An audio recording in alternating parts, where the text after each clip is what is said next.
Hace muchos años, el Señor me concedió experimentar la caducidad del tiempo, viendo cómo pasa todo en un abrir y cerrar de ojos. Y así, saliendo un día del monasterio a meditar, al oír el canto de un pajarillo, pude abismarme en la profunda trascendencia de lo eterno, que está más allá de los días, las edades y los años. Por eso, yo, Virila, puedo haceros partícipes de aquellos acontecimientos de los que solo los viejos muros de esta abadía y yo hemos sido testigos. De modo que comprendáis cuál ha sido, es y será la presencia de Leire.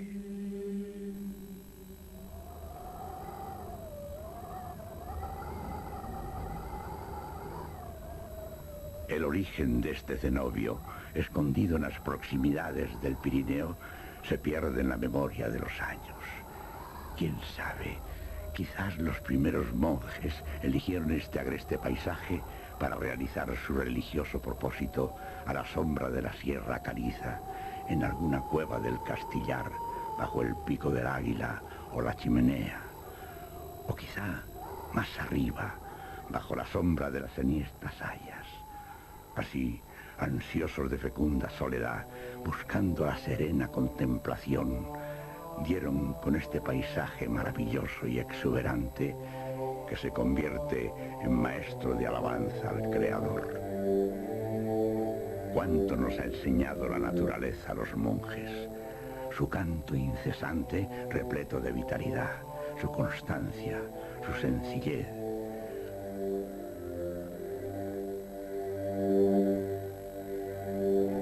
Poco después, lo que empezó siendo una humilde comunidad fue formando un monasterio que desde entonces se encuentra en una balconada de la falda sur de la sierra hacia la mitad del valle. Desde aquí, el monasterio se asoma vertiginosamente al río Aragón, que hoy, por el ingenio de los hombres, forma el pantano de Yesa.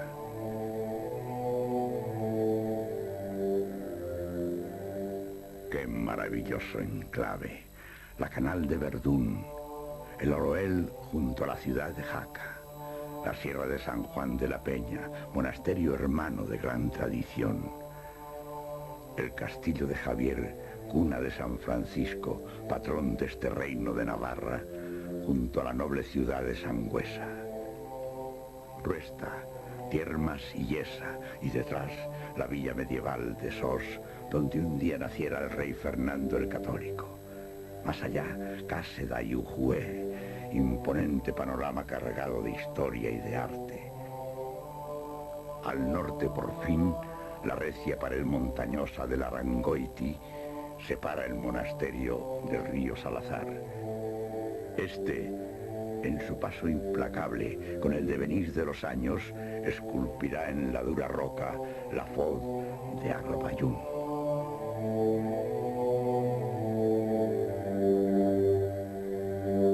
Es así como un día lo encontrará el ilustre presbítero Eulogio, que venido desde las tierras del sur, asombrado y agradecido, escribía al obispo de Pamplona, Vilesindo.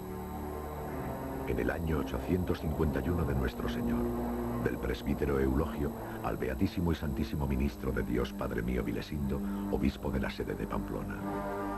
Cuando por la ingrata fortuna me vi obligado a recorrer distintas regiones por caminos laboriosos e ignotos, me proporcionaste acertada compañía para visitar los lugares santos de esas tierras.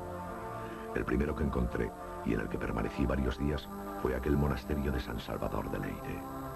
En él había un nutrido grupo de varones temerosos de Dios, presididos por Fortuño, hombre sabio y prudente. Allí, buscando entre los múltiples códices de su biblioteca, di con una vida del profeta Mahoma, que por sus acertadas glosas cristianas consideró muy útil para esta mi tierra, azotada por las hordas del falso profeta. Es por eso que ahora, desde mi oscura prisión, el solo recuerdo de aquellos días pasados entre vosotros me sirve de consuelo y me anima ante el fin que veo acercarse implacable. Y así, siguiendo el ejemplo de las doncellas Nunilo y Alodia que allí veneráis, lo afrontaré confiado en el premio que nuestro Señor ha dispuesto para sus testigos fieles.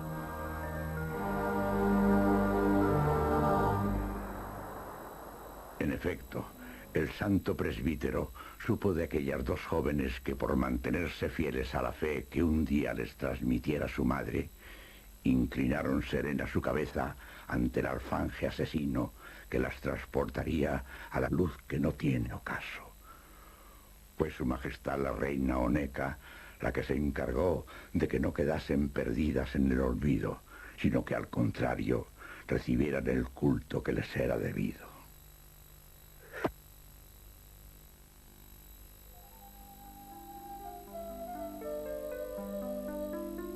Mientras leía con atenta devoción el pasionario que llaman de Cardeña, llegué al relato del cruel martirio de estas dos jóvenes doncellas cristianas.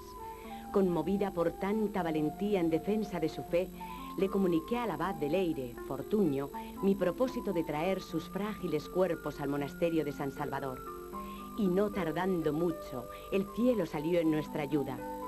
Un día se acercó al monasterio un vecino de Casares de Lerda que decía haber tenido un sueño en el que se le encomendaba ir a Huesca para recoger los cuerpos de estas dos santas.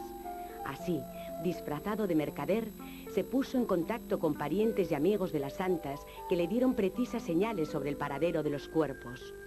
Una vez los tuvo en su poder, se dirigió a este ilustre monasterio, donde le aguardábamos con gran regocijo, mi marido, el rey Íñigo, junto con el obispo Vilesindo y un nutrido grupo de los principales del reino y mucha plebe. Todos ellos se apresuraron a rendir culto a las dos mártires. Desde aquel día serían venerados sus cuerpos santos en una preciosa arqueta, producto del botín arrebatado a los sarracenos para perpetuar de esta manera su memoria. Junto con los cuerpos de las santas llegaron pingües donaciones al monasterio procedentes de la corona. Pero el acontecimiento más importante fue la sepultura de Ramiro, rey de Viguera.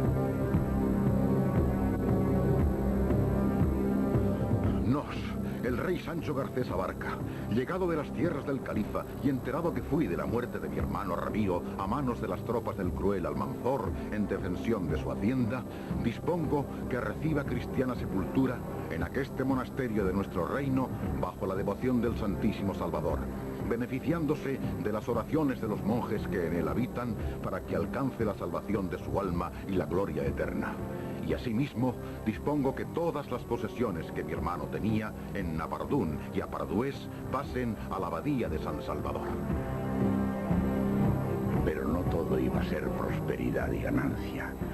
En marzo del año 905 de nuestro Señor, el rey Fortún Garcés había trocado la cota de malla y las armas por la cogulla monástica, militando no ya para el reino temporal, sino bajo las muy fuertes y brillantes armas de la obediencia en el monasterio de Leire.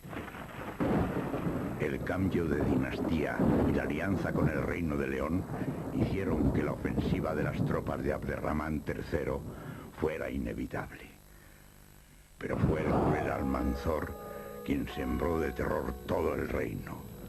También el monasterio quedaba reducido a escombros y cenizas, sus bienes saqueados, su biblioteca dispersa e incluso algunos de sus monjes asesinados.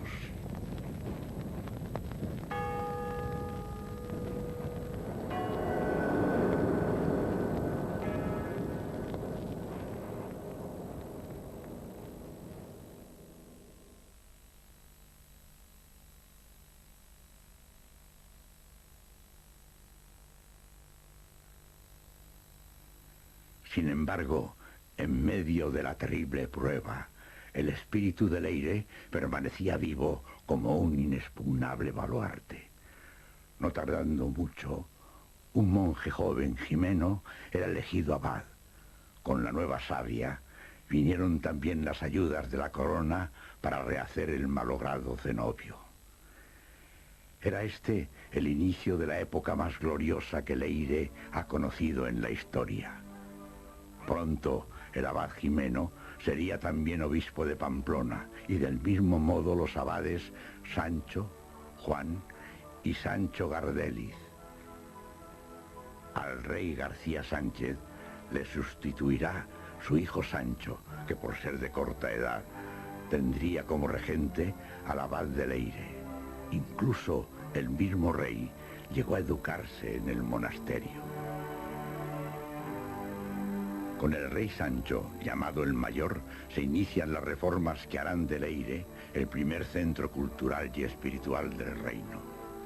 La primera de todas será la construcción de la cabecera de la iglesia, terminada en el 1056, introduciendo con ello el arte románico en Navarra.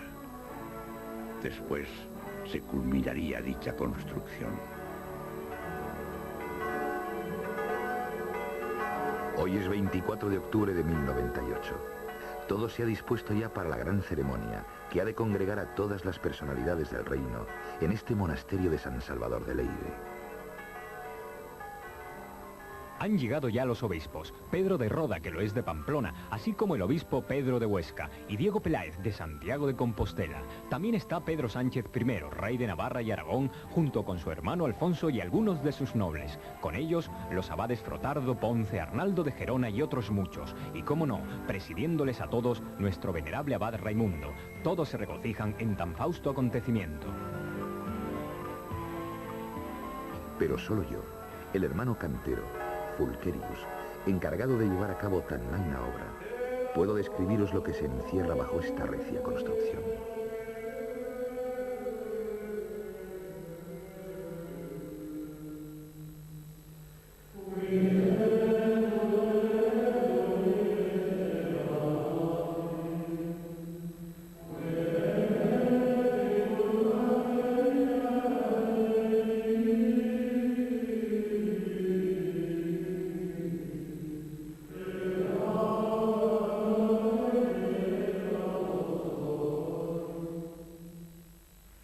Contemplad esas tres naves, en honor de la Tríada Santa, terminadas en sus respectivos ábsides pseudocónicos, rasgados por sobrios ventanales vacíos de toda ornamentación y cubiertos de alabastro.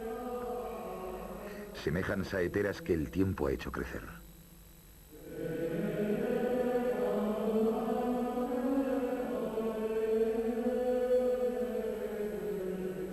De cada ábside arranca la sólida bóveda de cañón, como mandan los cánones del arte románico, haciendo que el espíritu se eleve a la contemplación de la bóveda celeste.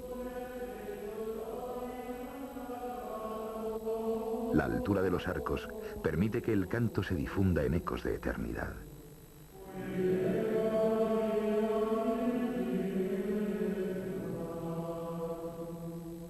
La sobria decoración se extiende solo a los capiteles, que por ser tan antiguos, mantienen los motivos del arte visigodo. Vegetales y alguna cara tímidamente trazada, para que nada distraiga a la oración.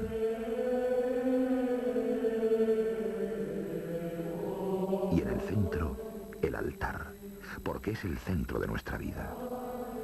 Sólido, como nuestra fe, desafiante al paso de los siglos. En torno a él van transcurriendo los misterios de la vida de nuestro Señor. Y con ellos se va gastando poco a poco nuestra vida terrenal, como la vela que arde vacilante junto al altar. Aquí nos encuentra el alba, saludando al sol que nace de lo alto. Y aquí también nos despide el crepúsculo en un sereno arrullo de canto a la madre. Aquí se sella nuestra existencia en ofrenda perpetua a la alabanza. Y aquí también, un día, diremos el último adiós a nuestros compañeros de camino, para lanzarnos a la eterna contemplación.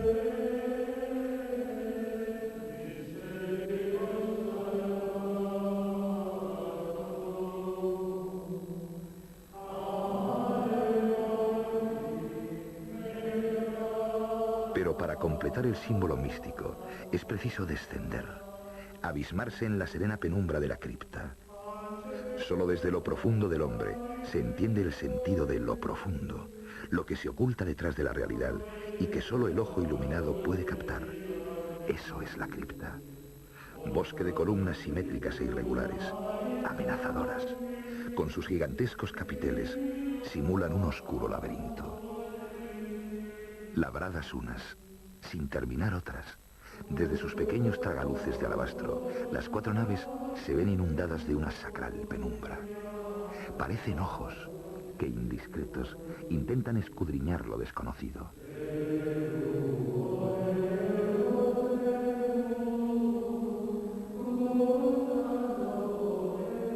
Todo para sustentar con solidez cuanto se cierne sobre ella.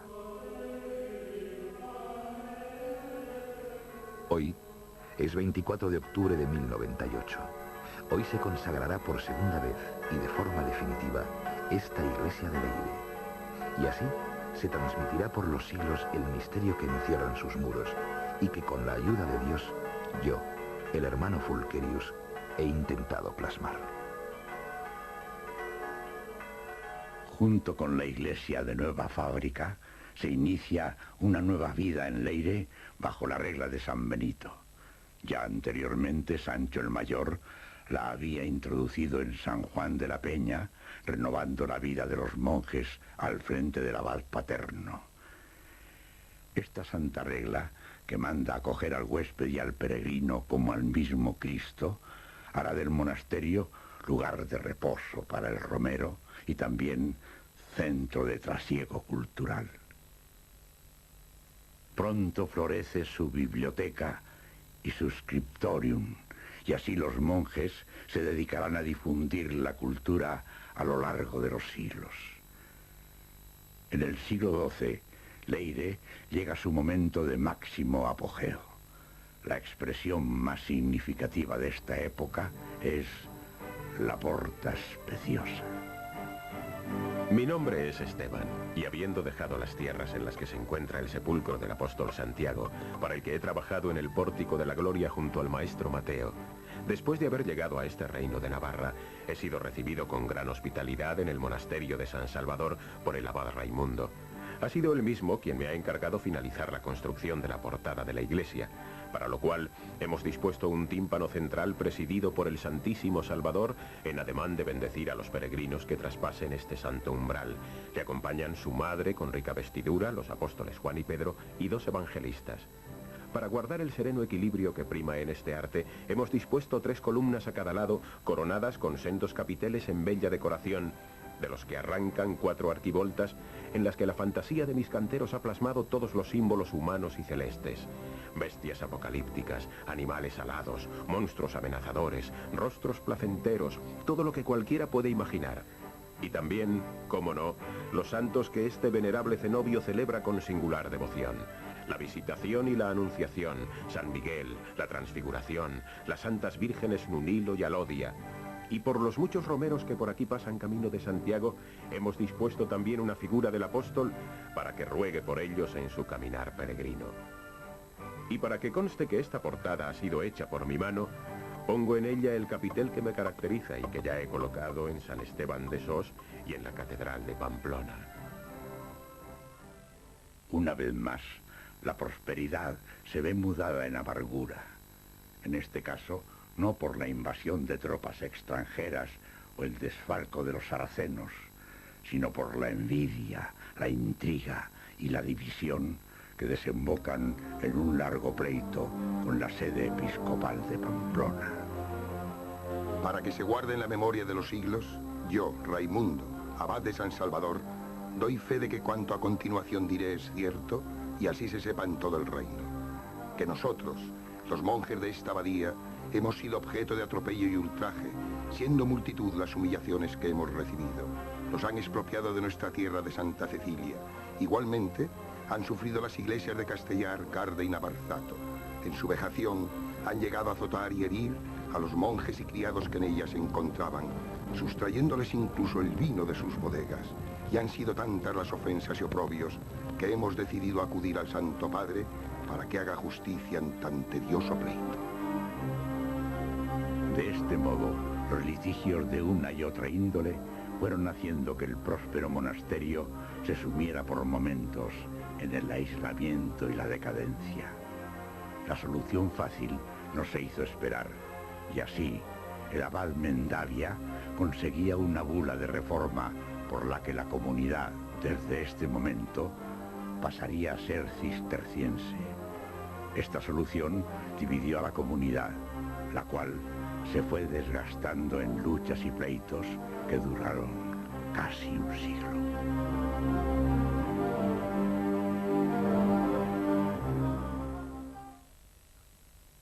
Gracias a un hombre sabio y prudente que regentó la mitra en Leire más de 40 años, el abad Guillén de Montpesat, se logró un período de paz. Después de sufrir las consecuencias de la peste negra, al llegar el siglo XVI, Leire logró restaurar de nuevo su maltrecha economía. Es en este momento cuando se sustituye la antigua bóveda de la iglesia románica por otra gótica de fino trazado. Sus entrelazados nervios con terceretes y ligaduras se elevan majestuosos y al cruzarse dejan lugar a bellas claves en las que aún hoy se ven los escudos de armas de Navarra y Francia, del abad Leache o de los Añués. Pronto se iniciarán también las obras del monasterio nuevo. Para ello se pensó en dotar a la iglesia de una sacristía. Me llaman el ensamblador Echanagusía y tuve la fortuna de dar con los restos de nuestros reyes cuando aquel día de agosto del año 1613, trabajando en la nueva sacristía de la iglesia de San Salvador, encontré unos sarcófagos cegados por piedras y argamasa. Tan pronto los vi, se lo comuniqué al abad Juan de Chaide, a la sazón superior de la comunidad, el cual reunió a sus monjes de inmediato y cantaron un responso. Después convocaron al obispo de Pamplona, Fray Prudencia de Sandoval, y al señor del castillo de Javier, don Juan Garro, y junto con otras personalidades de este reino y del vecino de Aragón, se celebró una solemne ceremonia pidiendo por el eterno descanso de nuestros reyes. Y así, desde aquel día de agosto, todos recuerdan este mi descubrimiento y rinden homenaje a los reyes aquí enterrados. Junto con la sacristía se construyeron las nuevas dependencias monásticas. Por unanimidad y en atención a los méritos realizados, nombramos a Fray Antonio de Peralta y Mauleón vicario general de nuestra congregación. Pues tras larga gestión y gobierno en el monasterio de San Salvador de Leire, ha sido pródigo en obras espirituales y materiales, construyendo para sus monjes un monasterio de recia factura, encargado al maestro Juan de Gorría, el cual concluyó en espacio de 3 años tan magna obra, que según los peritos se puede valorar en 8.799 ducados. En ella podemos apreciar espléndidas dependencias, su claustro cerrado para defenderse de las inclemencias del tiempo, su sala capitular, sobria pero bellamente adornada, su refectorio y demás estancias, y en especial admiramos el retablo de nuestro padre San Bernardo, construido con delicadeza y expresividad, reflejando los momentos más importantes de su vida y coronado con el escudo de nuestra congregación.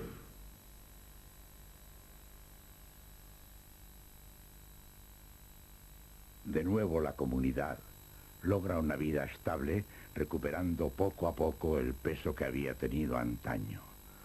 Los monjes realizarán todo tipo de trabajos, desde cuidar las granjas o cultivar los huertos, pasando por los talleres de artes o el mantenimiento de las dependencias monásticas, hasta el trabajo intelectual. Pronto surgirán monjes ilustres como don Benito Igal, pamplonés, doctor en teología, que llegó a ser lector de la Universidad de Huesca antes de ser abad en Leire. Fray Joaquín Díez Urzurrun, el cual dejó un gran número de obras inéditas sobre liturgia y teología. Todo, como dice la Santa Regla, para que el monje no esté ocioso, porque el ocio es el peor enemigo del monje. Se formó asimismo una colmada botica, donde el monje herbolario iba reuniendo todo tipo de plantas y ungüentos y fabricaba licores medicinales que se administraban a cuantos se acercaban al monasterio para solicitarlos.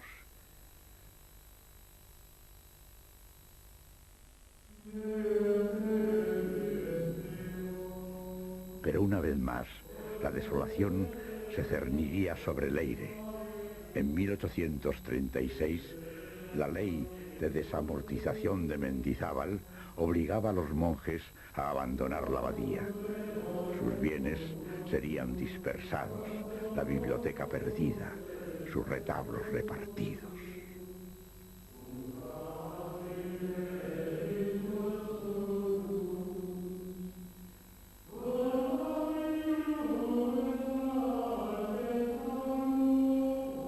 Iban pasando los años y las ruinas del monasterio se veían cubiertas de musgo, líquenes y hiedra. Así, viéndolo tan quebrantado, un sacerdote, don Hermenegildo Ollaga, seguido después por su sobrino, don José Ollaga, tuvieron el empeño de conservar al menos la iglesia. Era el inicio de la restauración definitiva. Primero se declaró monumento nacional. Después sería la Diputación Foral quien pondría el empeño en adquirir la propiedad del monasterio. Por fin, el obispo de Pamplona, don Marcelino Olaechea, hacía gestiones con el monasterio de Santo Domingo de Silos para conseguir la restauración de la vida monástica en Leyre. Después de más de 100 años de espera, el 11 de noviembre de 1954, un pequeño grupo de la abadía de Santo Domingo de Silos llegaba a Leyre. Era el comienzo de una nueva etapa.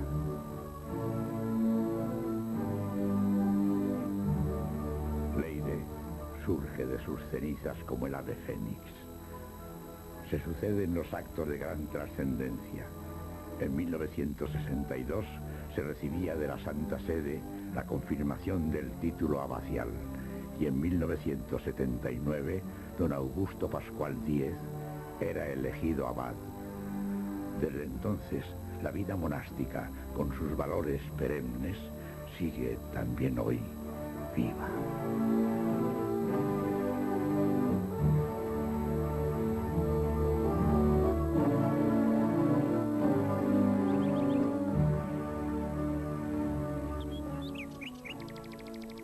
Mil años en tu presencia son como un ayer que pasó. Esta frase, un día, me transportó a la eternidad. Ahora, amigo, al mirar los muros de este monasterio, recuérdala y traspasa el umbral de lo que está más allá de los días, las edades y los años. El monasterio del aire.